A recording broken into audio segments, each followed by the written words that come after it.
Hello guys, welcome back to our YouTube channel. तो देखिए, मैं आपका दोस्त अभय आज आप लोगों के साथ लेकर आया हूँ वीडियो, जिसमें आज हम देखने वाले हैं जो भी दिल्ली यूनिवर्सिटी के स्टूडेंट है जिनके भी पास सब्जेक्ट है फाइनेंशियल लिटरेसी का, उन सभी स्टूडेंट के लिए ये वीडियो है जिसके अंदर मैं आपको कवर करवाने वाला हूँ। इसकी जो आपकी यूनिट नंबर 1 है उसकी एक वन शॉट रिवीजन, जिसके अंदर मैं आपको पूरी इस यूनिट को एक ही वीडियो के अंदर कवर करवा दूंगा।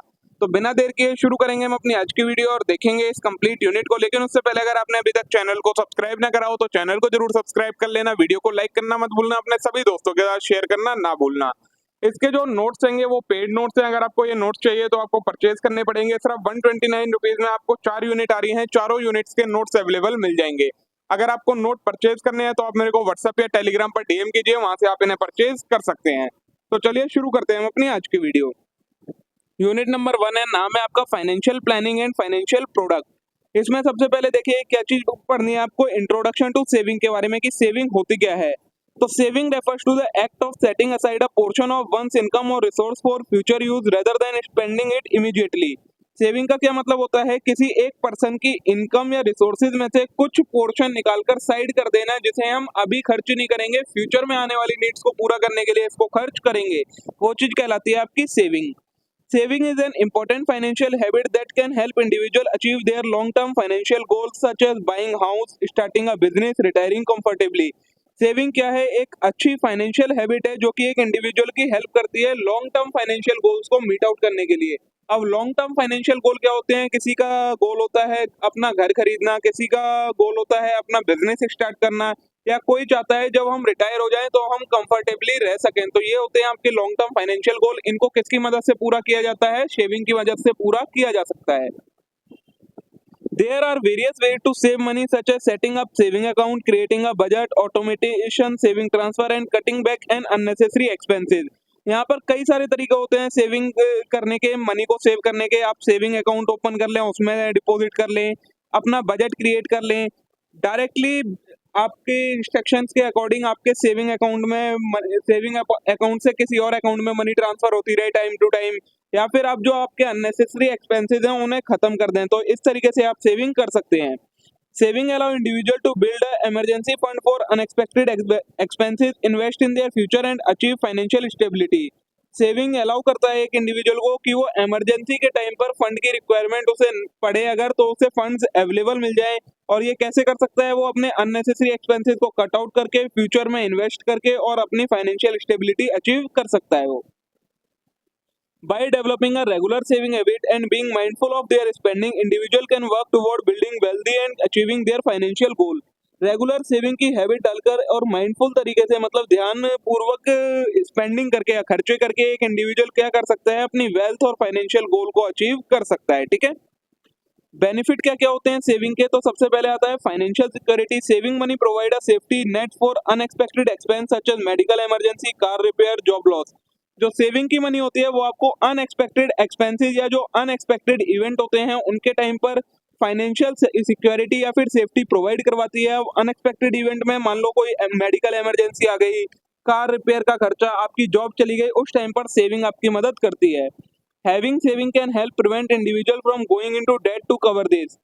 अगर किसी इंडिविजुअल के पास सेविंग होगी तो वो डेट नहीं लेगा, वरना वो डेट के ट्रैप में फंस जाएगा। फिर आता है अचीविंग फाइनेंशियल गोल। तो saving money allow individual to work toward their financial goal such as buying a home, starting a business, funding their children education. जो सेविंग होती है वो एक इंडिविजुअल के जो फाइनेंशियल गोल है उन्हें अचीव करने में हेल्प करती है। फाइनेंशियल गोल में वही सारे आ जाते हैं आपके, अपना घर खरीदना, अपना बिजनेस स्टार्ट करना, अपने बच्चों की पढ़ाई पर खर्चा करना, वो सारी चीजें आती हैं आपकी फाइनेंशियल गोल में। Having saving can make these goals more attainable. अगर किसी इंडिविजुअल के पास सेविंग होगी तो वो इन गोल को अच्छे से और ज्यादा अच्छे तरीके से अचीव कर पाएगा। फिर आता है इमरजेंसी फंड। तो building an emergency fund through saving can provide peace of mind and financial stability in time of crisis. Crisis के टाइम पर या किसी अनएक्सपेक्टेड इवेंट के टाइम पर जो सेविंग होती है वो आपका क्या, इमरजेंसी फंड का भी काम करती है। An emergency fund can cover living expense during unexpected situation such as job loss और नेचुरल डिजास्टर। या तो आपकी जॉब चली जाए या कोई नेचुरल डिजास्टर आ जाए, उसके टाइम पर इमरजेंसी फंड का काम करती है सेविंग। फिर आता है रिटायरमेंट प्लानिंग। तो saving for retirement is crucial to ensure financial security in later year. By saving and investing consistently over time, individual can build retirement nest egg that will support them during their retirement year. क्या बोला है, आपकी जो अभी income है उसमें से आप कुछ पोर्शन सेव कर रहे हैं और उसे इन्वेस्ट करते जा रहे हैं ताकि आप जब रिटायर हो तो उसके बाद आपकी एक पैसिव इनकम बनी रहे। तो उस चीज में भी आपकी सेविंग हेल्प करती है और ये रिटायरमेंट प्लानिंग का आपको एक बेनिफिट प्रोवाइड करवाती है। फिर आता है अपॉर्चुनिटी टू इन्वेस्ट। तो saving money provide the opportunity to invest in asset that can generate additional income और grow in value over time. Saving और किस चीज में आपको किसी दूसरे एसेट में इन्वेस्ट करने की अपॉर्चुनिटी प्रोवाइड करवाती है कि आपकी जो इनकम है उसमें से कुछ पोर्शन निकालकर आप इस जगह पर इन्वेस्ट कर दें, जिससे आपको एक एडिशनल इनकम जनरेट हो और आपकी वैल्यू जो ये पैसा है उसकी वैल्यू बढ़ जाए ओवर द टाइम।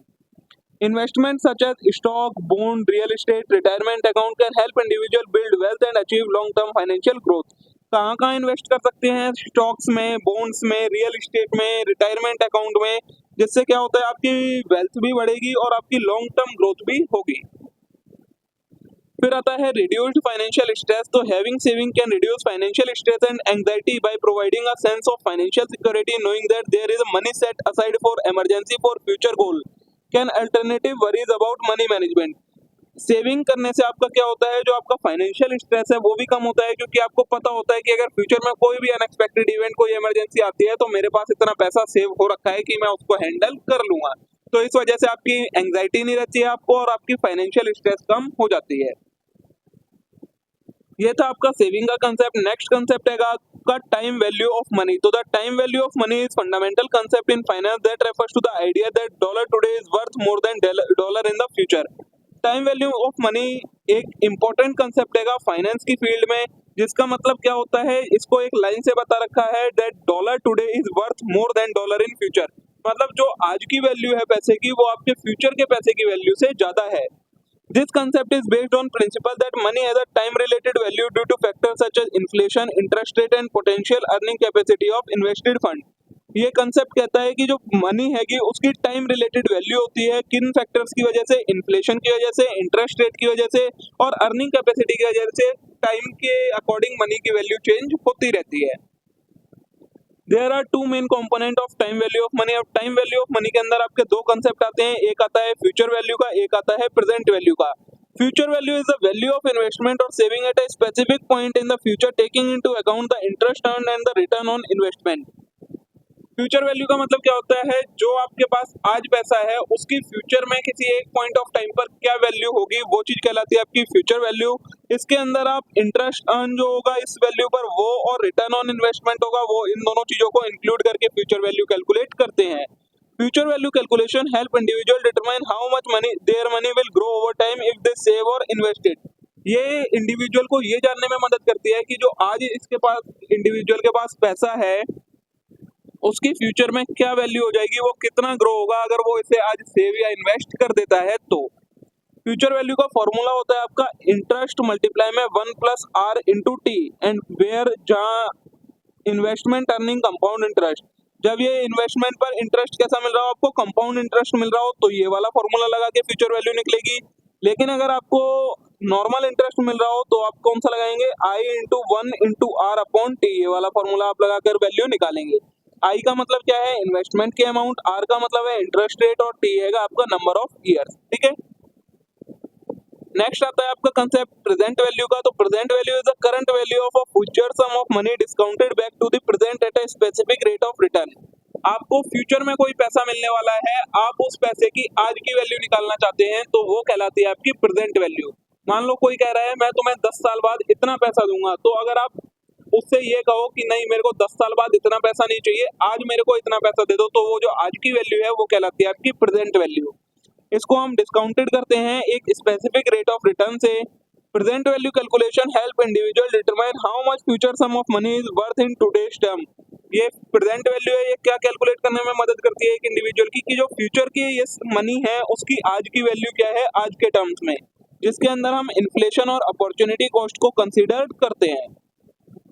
फॉर्मूला क्या होता है प्रेजेंट वैल्यू का, फ्यूचर वैल्यू अपॉन में 1+r to the power n, जहां पर FV का मतलब है फ्यूचर वैल्यू, r है रेट ऑफ रिटर्न और n है नंबर ऑफ पीरियड। ठीक है, नेक्स्ट आता है time value of money in personal finance. Personal finance के अंदर टाइम वैल्यू ऑफ मनी की क्या, टाइम वैल्यू ऑफ मनी क्या होता है।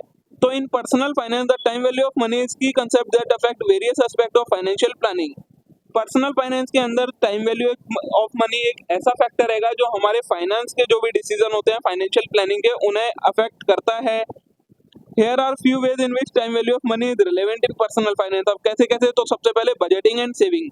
तो the time value of money highlight the importance of saving and investing early. By starting to save and invest early, individual can take advantage of compounding return over time, allowing their money to grow significantly. क्या बोला है, time value of जो money है वो highlight करता है importance किस चीज की, सेविंग और इन्वेस्टिंग की। कि अगर कोई पर्सन जल्दी एज में या जल्दी टाइम में इन्वेस्टिंग और सेविंग स्टार्ट कर देता है तो उसे कंपाउंडिंग रिटर्न का एडवांटेज मिल जाता है। फिर आता है डेट मैनेजमेंट। तो the time value of money also apply to debt management. When individual borrow money they need to consider the interest cost associated with the loan. Time value of money debt management में भी help करता है। जब कोई person बोरो करता है money को तो वो क्या चीज कंसीडर करता है, इंटरेस्ट कॉस्ट जो कि उस लोन पर देनी है उसे, उस चीज को कंसीडर करता है, उसकी टाइम वैल्यू क्या रहने वाली है। फिर आता है मेजर परचेज। तो when making major purchase such as buying a house और a car, the time value of money is important to consider. जब भी आप कोई मेजर परचेज करते हैं, आप कोई घर खरीदते हैं, कोई कार खरीदते हैं, तो टाइम वैल्यू ऑफ मनी को ध्यान में रखना पड़ता है। फिर आता है रिटायरमेंट प्लानिंग। तो time value of money is crucial in retirement planning. Individual need to estimate how much they need for retirement and factor in the time value of money to determine how much they should save each month. अगर कोई person retirement planning करना चाहता है तो उसे time value of money को ध्यान में रखना पड़ेगा, ये जानने के लिए कि उसे रिटायरमेंट के टाइम पर कितना पैसा चाहिए और किस तरीके से उसे अभी से कितना कितना सेव करना पड़ेगा कि रिटायरमेंट के टाइम तक उसको इतना अवेलेबल मिल जाए। ठीक है, तो ये आपके पर्सनल फाइनेंस के अंदर टाइम वैल्यू ऑफ मनी की इंपॉर्टेंस है। नेक्स्ट आता है आपका कंसेप्ट मैनेजमेंट ऑफ स्पेंडिंग, की जो आपके खर्चे हैं उन्हें किस तरीके से मैनेज किया जा सकता है। तो managing spending is a fundamental aspect of personal finance that play a crucial role in achieving financial stability और लॉन्ग टर्म गोल। किस लिए मैनेजमेंट की जरूरत पड़ती है, ताकि आप फाइनेंशियल स्टेबिलिटी अचीव कर पाएं और लॉन्ग टर्म गोल्स हैं उन्हें अचीव कर पाएं। स्टेप्स क्या क्या होते हैं स्पेंडिंग में, सबसे मैनेज करने में स्पेंडिंग को, तो सबसे पहले क्रिएट अ बजट। तो start by creating a detail budget that outline your income, expense and financial goal. सबसे पहले आपको एक बजट बनाना है जिसमें आपकी इनकम पता हो, आपको आपके एक्सपेंस पता हो और आपका गोल क्या है वो पता हो। Categorize your expense into fixed and variable expense to track where your money is going.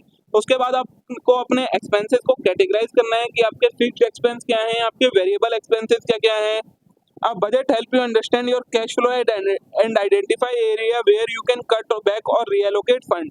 अब जब आप बजट बना लोगे तो इससे आपको क्या पता लगेगा कि आपके कैश का फ्लो क्या है, कहाँ से पैसा आ रहा है और कहाँ पैसा जा रहा है, और आप कहाँ कहाँ का पैसा कट कर सकते हैं जो कि अननेसेसरी आप खर्च कर रहे हैं।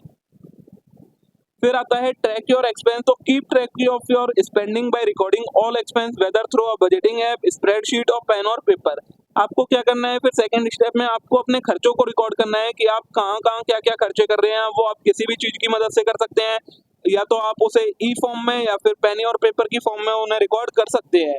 मॉनिटर और expense help you identify spending pattern, pin point area of over spending and make adjustment to stay within your budget. अगर जब आप ये खर्चे का रिकॉर्ड मेंटेन करते हैं तो आपको वो आपका स्पेंडिंग पैटर्न समझने में मदद करता है कि आप किस तरीके से खर्चे कर रहे हैं, आप कहाँ कहाँ ओवर स्पेंडिंग कर रहे हैं वो समझने में मदद करता है, और आपको एडजस्टमेंट करने में मदद करता है जिससे आप आपके बजट में रहकर खर्चे करें। फिर आता है प्रायोरिटाइज नीड ओवर वांट। तो distinguish between essential need and discretionary want when making purchasing decision. आपको क्या डिफरेंस करना है कि आपकी एसेंशियल नीड क्या है और डिस्क्रिशनरी वांट्स क्या क्या है। मतलब ऐसी वांट जो कि नेसेसरी नहीं है वो क्या क्या है, जिसकी वजह से आप एक अच्छा परचेज डिसीजन ले सकें। Prioritize spending on necessity such as housing, food, health care and debt payment before allocating to non essential item और लग्जरीज। आपको क्या करना है, सबसे पहले नेसेसिटी के खर्चे करने हैं जैसे कि हाउस हो गया, फूड हो गया, हेल्थ केयर हो गई, डेट पेमेंट हो गई, इन सारे।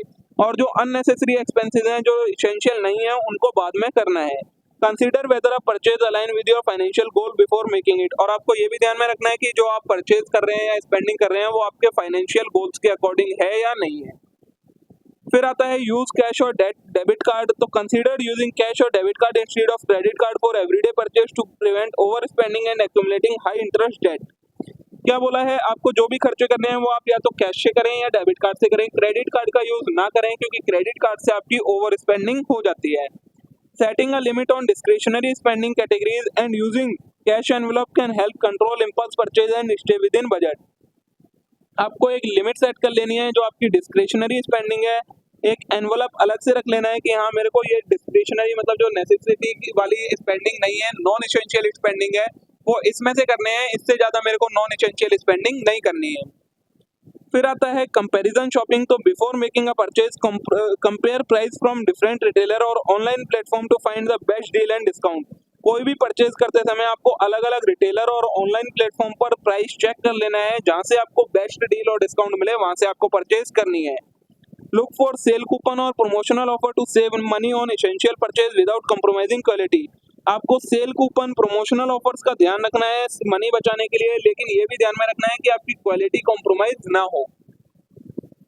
फिर आता है अवॉइड लाइफस्टाइल इन्फ्लेशन। तो as your income increase resist the temptation to inflate your lifestyle by increasing spending on non essential item.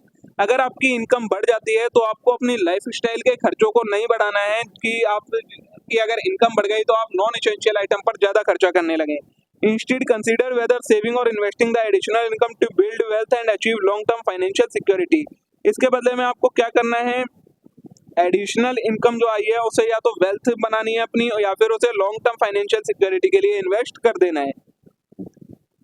फिर आता है आपका set saving goals. Allocate a portion of your income towards saving and emergency fund to build a financial cushion for unexpected expenses और future goal. Automate saving contribution to ensure consistency and discipline in saving habit. उसके बाद आपको क्या करना है, एक step ये करना है कि आपकी जो भी टोटल इनकम है उसमें से थोड़ा सा पोर्शन निकालकर उसे दूसरी जगह कहीं इन्वेस्ट कर देना है, जो कि आपके इमरजेंसी फंड का काम करेगी आपके अनएक्सपेक्टेड एक्सपेंसेस और अनएक्सपेक्टेड इवेंट के केस में। फिर आता है रिव्यू एंड एडजस्ट रेगुलरली। तो रेगुलरली रिव्यू और budget, track your spending and assess progress toward your financial गोल।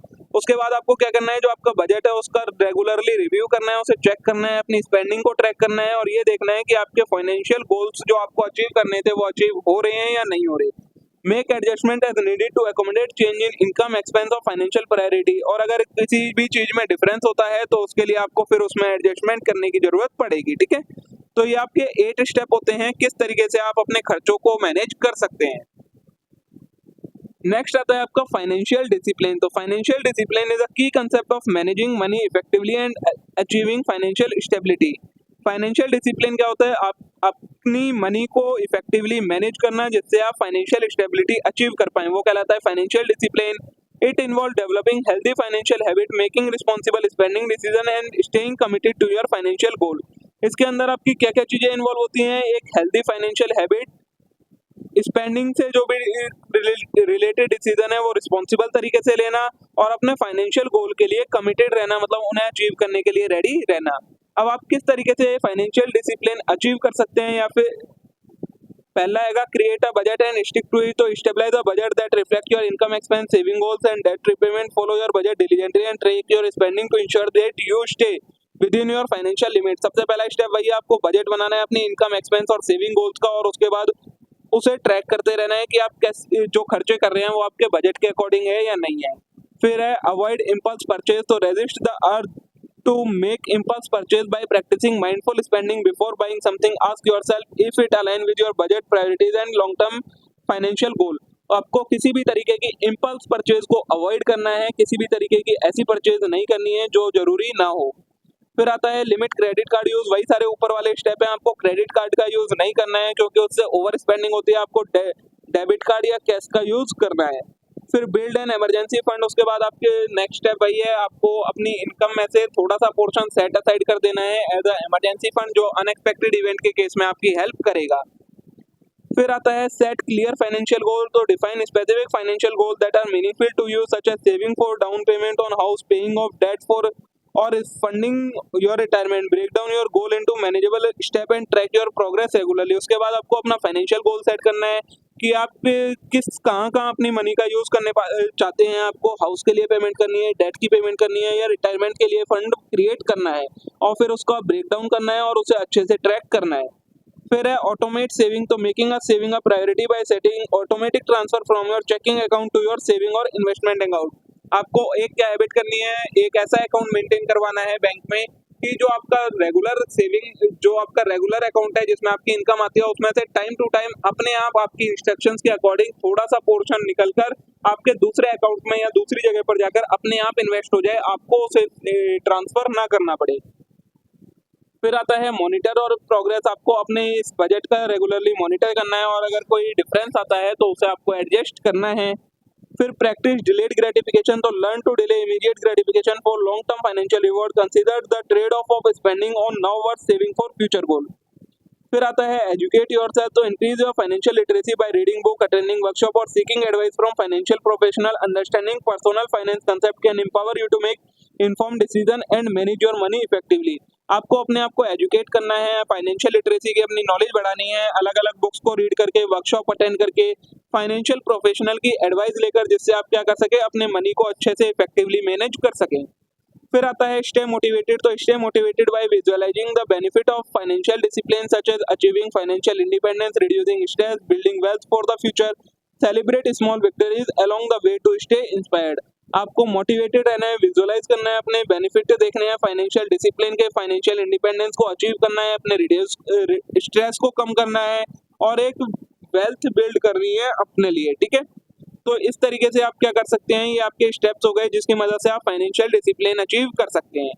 और देखिए दोस्तों, इसी के साथ यहाँ पर आपकी जो ये यूनिट नंबर 1 है, इसकी वन शॉट रिवीजन कंप्लीट हो जाती है। इतना ही कंटेंट आपको करना है, इससे ज्यादा और इस यूनिट के अंदर आपको कुछ करने की जरूरत नहीं है। होप तो आप सभी के लिए वीडियो यूजफुल रही होगी, आप लोगों को पसंद आई होगी। वीडियो अच्छी लगी हो, वीडियो को लाइक करना मत भूलिएगा, चैनल को जरूर सब्सक्राइब कर लेना इस टाइप के और कंटेंट के लिए। अब हम मिलते हैं नेक्स्ट वीडियो में। Thank you.